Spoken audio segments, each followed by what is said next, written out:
നമസ്കാരം, മലയാളി വാർത്തയിലേക്ക് സ്വാഗതം. വനം വകുപ്പ് മന്ത്രി AK ശശീന്ദ്രന് വന്യമൃഗങ്ങൾ നാട്ടിലിറങ്ങുന്നത് കാരണം സമാധാനം പോയിരിക്കുകയാണ്. ഇപ്പോഴിതാ നാട്ടിലിറങ്ങിയ അജിത് പവാർ പക്ഷവും മനസ്സമാധാനം കെടുത്തുകയാണ്. വനം വകുപ്പ് മന്ത്രി AK ശശീന്ദ്രൻ രാജിവെക്കണമെന്ന ആവശ്യവുമായി കേരളത്തിലെ അജിത് പവാർ പക്ഷം നേതാവ് NA മുഹമ്മദ് കുട്ടി രംഗത്ത്.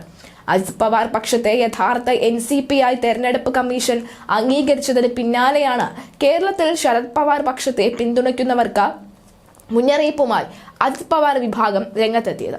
തുടർന്ന് നടപടികളുടെ ഭാഗമായി കേരള നിയമസഭയിലെ NCP MLA-മാർക്ക് നോട്ടീസ് നൽകുമെന്ന് അജിത് പവാർ പക്ഷം നേതാവ് NA മുഹമ്മദ് കുട്ടി പറഞ്ഞു. തെരഞ്ഞെടുപ്പ് കമ്മീഷൻ ഉത്തരവ് മാനിക്കാൻ എല്ലാ നേതാക്കളും ബാധ്യസ്ഥരാണ്. അജിത് പവാറിനൊപ്പം നിന്നില്ല എങ്കിൽ അയോഗ്യരാക്കാൻ നിയമ നടപടികളിലേക്ക് കടക്കും. ശരത് പവാർ നേതൃത്വത്തെ പിന്തുണയ്ക്കുന്ന ശശീന്ദ്രൻ മന്ത്രിസ്ഥാനവും MLA സ്ഥാനവും രാജിവെക്കണം. രാജിവെച്ച ശേഷമാണ് പാർട്ടി ചിഹ്നത്തിൽ മത്സരിച്ചവർ പാർട്ടി നേതൃത്വത്തെ തള്ളി പറയേണ്ടത്.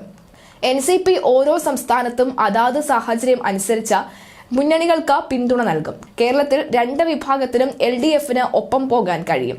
NCP ഏറെക്കാലമായി LDF-ന് ഒപ്പമാണ്. AK ശശീന്ദ്രൻ രാജിവെക്കണമെന്നും ഒപ്പം നിന്നില്ല എങ്കിൽ അയോഗ്യത നടപടികളിലേക്ക് കടക്കുമെന്നും NA മുഹമ്മദ് കുട്ടി വ്യക്തമാക്കി. NCP എന്ന പാർട്ടി പേരും ചിഹ്നവും അജിത് പവാർ പക്ഷത്തിന് നൽകിക്കൊണ്ടാണ് തെരഞ്ഞെടുപ്പ് കമ്മീഷന്റെ തീരുമാനം കഴിഞ്ഞ ദിവസം ഉണ്ടായത്. ഇതോടൊപ്പം ശരത് പവാർ പക്ഷത്തിന് പുതിയ പേരും ചിഹ്നവും അനുവദിക്കുകയും ചെയ്തിരുന്നു. NCP-യിലെ പിളർപ്പിന് പിന്നാലെ ഉണ്ടായ രാഷ്ട്രീയ പ്രതിസന്ധിയിൽ അജിത് പവാർ വിഭാഗത്തെ യഥാർത്ഥ NCP ആയി തെരഞ്ഞെടുപ്പ് കമ്മീഷൻ അംഗീകരിച്ചിരുന്നു. തെരഞ്ഞെടുപ്പ് കമ്മീഷന്റെ തീരുമാനം NCP ശരത് പവാർ വിഭാഗത്തിന് തിരിച്ചടിയുമായി. തെരഞ്ഞെടുപ്പ് കമ്മീഷന്റെ തീരുമാനത്തോടുകൂടി നിലവിലെ NCP എന്ന പാർട്ടി പേരും ചിഹ്നവും ഉൾപ്പെടെ ശരത് പവാർ വിഭാഗത്തിന് നഷ്ടമാകും. NCP എന്ന പേരും ചിഹ്നവും അജിത് പവാർ പക്ഷത്തിനായിരിക്കും ഇനി ഉപയോഗിക്കാൻ കഴിയുക. NCP അജിത് പവാർ വിഭാഗമാണ് യഥാർത്ഥ NCP എന്നും ശരത് പവാർ വിഭാഗം പുതിയ പേരും ചിഹ്നവും സമർപ്പിക്കണമെന്നുമാണ് തെരഞ്ഞെടുപ്പ് കമ്മീഷന്റെ നിർദ്ദേശം. പുതിയ തീരുമാനത്തോടെ പാർട്ടി സംഘടനയിലെ ശരത് പവാറിന്റെ ഭൂരിപക്ഷം സംശയകരമെന്നും അതിനാൽ പാർട്ടിയുടെ ജനപ്രതിനിധികളുടെ ഭൂരിപക്ഷം അനുസരിച്ച് തീരുമാനം എടുക്കുകയാണ് എന്നും കമ്മീഷൻ വ്യക്തമാക്കി. തർക്കത്തിൽ 10 ഹിയറിംഗുകൾക്ക് ശേഷമാണ് കമ്മീഷന്റെ ഈ തീരുമാനം.